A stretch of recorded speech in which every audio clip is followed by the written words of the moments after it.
এই বন্ধুরা আজ একটা পেঁপে পারবো। দেখুন এখানে পেঁপে আছে, আমাদের টাকা পেঁপে।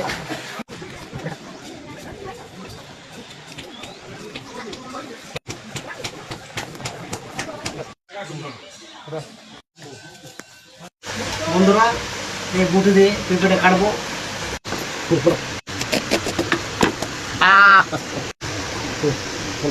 খুব মিষ্টি পেঁপে, এবার খেলে বুঝতে পারবে, না খেলে কিছু বুঝতে পারবে না।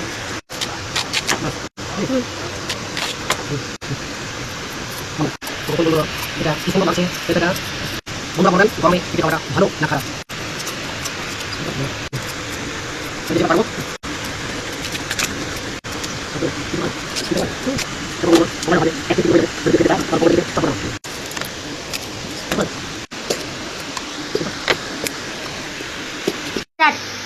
দেখো বন্ধুরা, এবার সবাইকে একটি একটি করে দেবো। কে খাবে বলো?